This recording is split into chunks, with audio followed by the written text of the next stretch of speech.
निकल जाए, चल कहीं दूर निकल जाए, कोई हमदम है,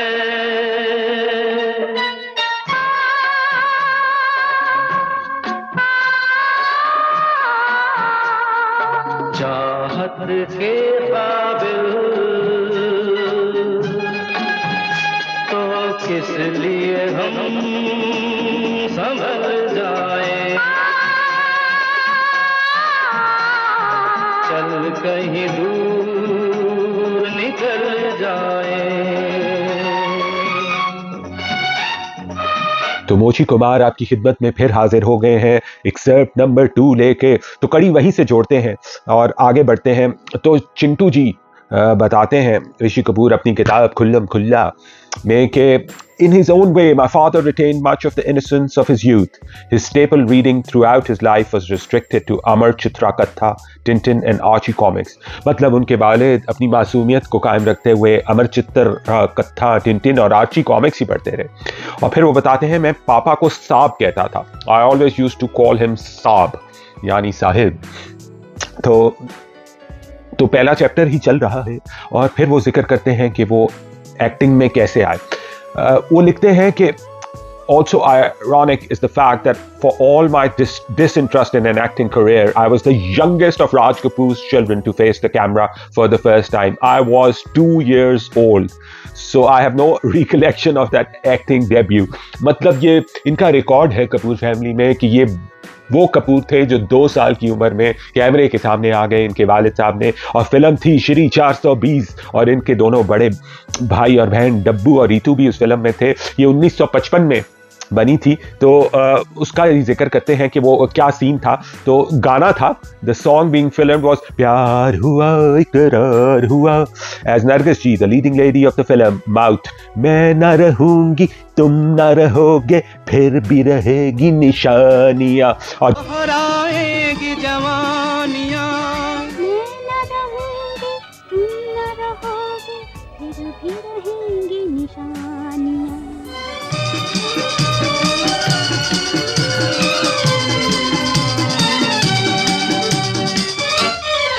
जो ही वो कहती थी निशानियां तो the three of us had to walk through the heavy rain but the water kept getting in my eyes and hurt me so I would cry and refuse to shoot। फिर उसी में वो जिक्र करते हैं कि क्योंकि छोटे थे तो उनकी आंखों में पानी जा रहा था तो वो थोड़े टेंट्रम्स दिखा रहे थे। तो इसी बात पे वो जिक्र करते हैं कि every time I had to do a retake she dangled a bar of Cadbury milk chocolate before me promising to give it to me if I did exactly what my father wanted me to। तो वो एक chocolate Cadbury का chocolate लहरा के दिखाती थी और कहती थी कि ये दूंगी अगर तुम सही सही अपने पापा का जो कह रहे हैं वैसा करोगे।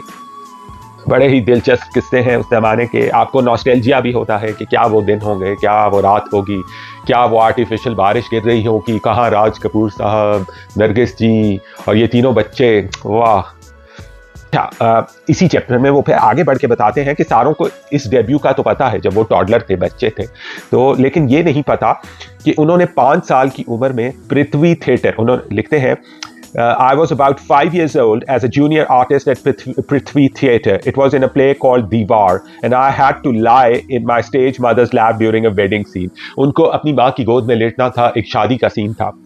तो पहली दफ़ा ये उनका वाहिद एक्सपीरियंस है थिएटर में और आज तक ऋषि कपूर साहब ने थिएटर में काम नहीं किया। ये तो उनके 2 साल की उम्र का डेब्यू हो गया, लेकिन फिर वो लिखते हैं कि उनका जो पहला असल डेब्यू था I may have been a reluctant 2-year-old actor but before I turned 18 my father had me hooked to the movie business for life. I was 16 when he cast me as the young Raju, the film's protagonist in the semi-autobiographical film मेरा नाम joker. एक दिन बिक जाएगा माटी के मोल। तो उनका जो पहला डेब्यू था जब वो 18 साल के भी नहीं हुए थे, मेरा नाम जोकर में हुआ। वो जो पहला सेक्टर है तो ये एक किस्म की राज कपूर साहब की एक सेमी ऑटोबायोग्राफिकल फिल्म का वो जिक्र करते हैं कि मतलब काफ़ी चीज़ें उनकी असल आप बीती उनकी लाइफ में गुजरी जो उन्होंने उस फिल्म में दिखाई थी। फिर वो जिक्र करते हैं कि इस फिल्म के लिए उनको नेशनल अवार्ड भी मिला। फिर बड़े मजे का किस्सा सुनाते हैं कि ये फिल्म मिली कैसे. My father casually handed me the script across the dining table one evening. The whole family was having dinner together when he asked my mother for permission to let me play the young Joker. My mother thought about it for a while and agreed, with the caveat that it shouldn't interfere with my studies or my attendance in school. Papa assured her that he would shoot my sequences only over weekends, so there would be no question of bunking school. तो वो बताते हैं कि खाना खा रहे थे पूरी फैमिली, और वालिद साहब राज कपूर साहब ने कृष्णा जी से कहा कि मैं इस बच्चे को एक्टिंग करवाना चाहता हूं, और उन्होंने कहा कि इजाज़त तो मैं दे देती हूं, लेकिन इसका स्कूल डिस्टर्ब नहीं होना चाहिए, जिसपे राज कपूर साहब ने एश्योरेंस दी कि हम सिर्फ वीकेंड पे शूट करेंगे. फिर उसी फिल्म की दौरान का एक वो किस्सा सुनाते हैं कि कहते हैं, बड़ा अच्छा एक पैराग्राफ में बताते हैं कि my father fine tune my performance by making me rehearse each shot to the last detail before the camera rolled. I can never forget a scene with Achala Sachdev who played my mother, in which she had to slap me a few times. Papa instructed her to really get into character and execute the scene as realistically as she could. We ended up doing 8 or 9 takes of the scene, by the end of which I was red and blue in the face and weeping copiously.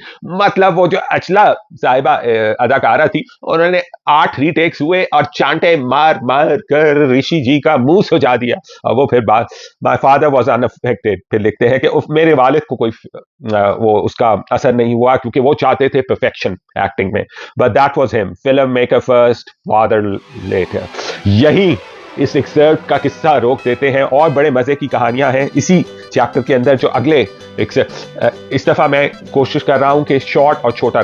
बंधे रहने का शुक्रिया, और आपको अगले exert में मिलते हैं. अपना ध्यान रखिए. शब बखैर.